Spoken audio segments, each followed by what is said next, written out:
Okay, we're back here to the air conditioning electric heat simulator board, and we're going to look at the heat sequencer today, the relay.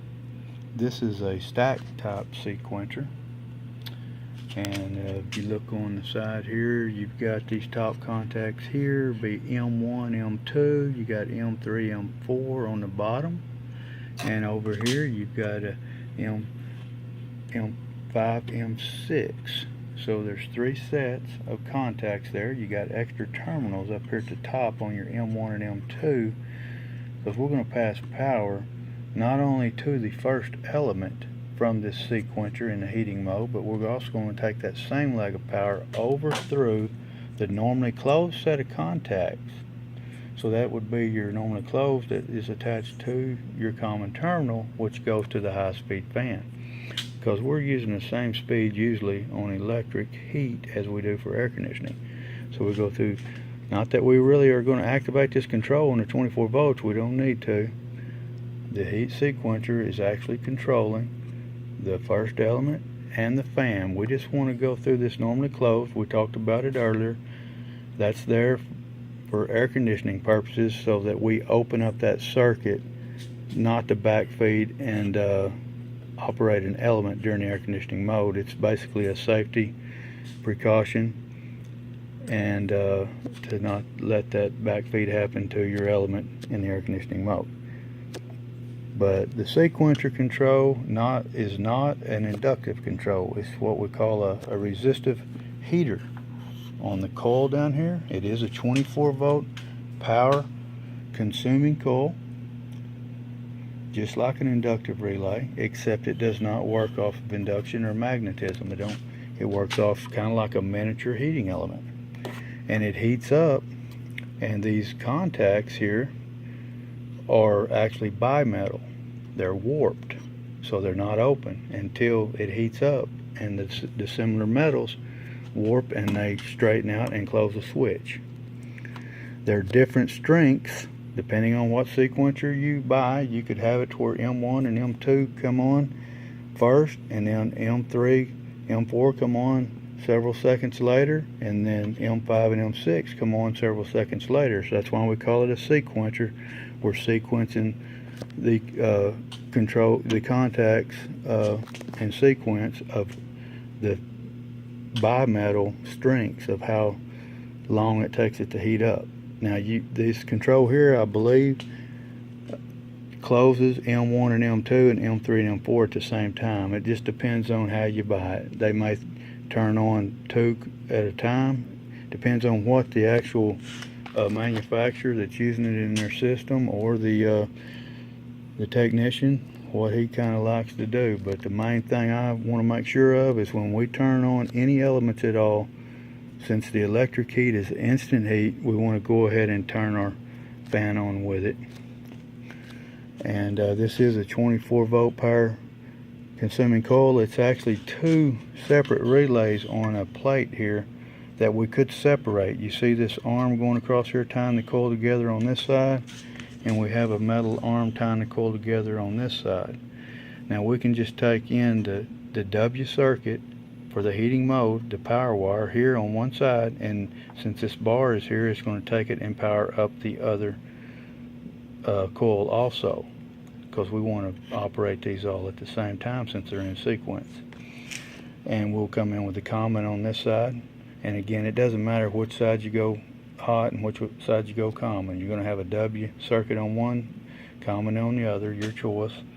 And again, you can cut these with a pair of dikes, side cutters, and you can actually leave that common across there if you want to, or if you want this to be common here, you can cut this one, and you can actually come in with a W1 circuit and stage your heat in first stage and second stage, and then you can have that separate until W2 comes on to power up your next sequencer. So there's a lot of different things you can do with this little relay here, depending on the application you're using it for. But it is passing one leg of power to the elements.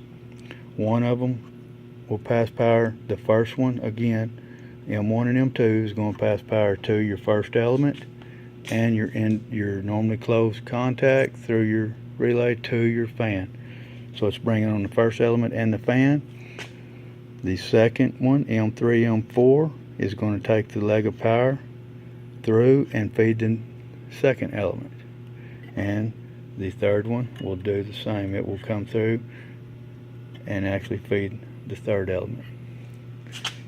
One leg of 240 volts. The other leg is already wired directly through the limit switch to the actual element. This is the element input here that operates the heating element. So it is a time delay relay because of the resistive heat. Takes a while to actually heat up the bimetals. Depending on the strength of bimetal is how long it's going to take to close that switch. And that'll all be on your package when you buy the relay. It'll tell you which switches close at the same time, or if they all sequence at separate times, how many seconds between approximately. And also sometimes you will have auxiliary contacts on here. These are M1, M2. When you see the letter M with a number, you know that's a high amperage contact. You can use it for your higher amperage element.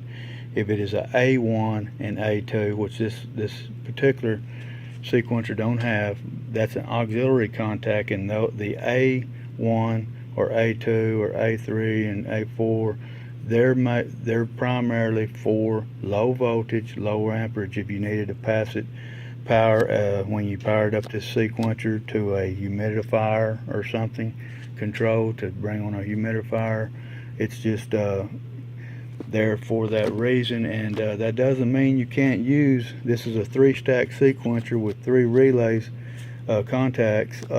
We could have a 4-stack with an extra auxiliary contact. In that case, you can use it if you need to, or if you don't need to use it to pass 24 volts, you do not have to. So to recap on the different relays here, this is a time delay 24 volt, 124 volt power passing, and the contactor is now this is a heat resistant relay. It's time delay. The contactor itself, coil, is a induction coil. It's a very fast acting, so therefore it's going to close the switch as soon as it gets power. And then you have the solid state relay, which is not a resistive heat. It's solid state, works off of the 24 volts, but it has a processor in the board that's got a time delay for the fan to come on. So we have time delay solid state relay, 24 volt, 120 volt power passing. Over here on the sequencer, we got a 24 volt power consuming relay, time delay, resistive heater for the coil, passing 120 volts, and we have 24 volt fast acting induction coil. And we're actually on this particular relay, we are passing power of 240 volts, both legs. One other note on the sequencer, these are mechanical switches in here, the bimetal. They can over time go bad, they can stick, they can not close maybe. We normally don't have the luxury of seeing the element, it's behind the cabinet. So the only way you're going to know if we are energized on the element through the sequencer is you take your amp meter from the wire going from the sequencer to the element, or on your other leg of power coming through your limit switch to your I think I called this a sequencer, but your element. You're going to take your amp meter and you can do an amp draw to see if you're actually closed. Now, one advice I want to give you here is you never know when one of these relays will be stuck. If it's stuck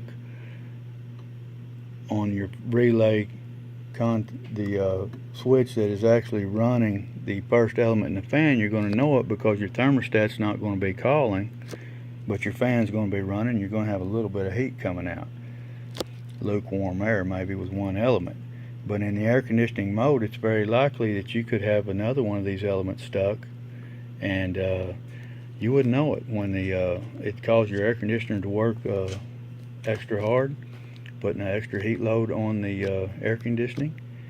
and the electricity bill is going to go up tremendously, because when that air conditioner satisfies, if it's on one of these other elements other than the fan, it's going to satisfy the indoor fan.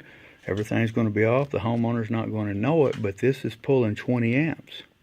Now, it's going to pull 20 amps until the cabinet heats up, and that's what this safety device, we're going to talk about it here in a little bit, the limit switch. It'll open up to keep it from overheating and burning the cabinet down. But as it cools off, it'll shut back, and you'll be running that that element is running 24/7, and it's also running with your air conditioning. So that's something that you want to always check on your service call. No matter what, if it's electric heat, always check your amps. Even though the system seems to be off, make sure that none of your elements are stuck on there for the purposes of causing the electric bill to be extremely high, and also the air conditioning not performing like it should.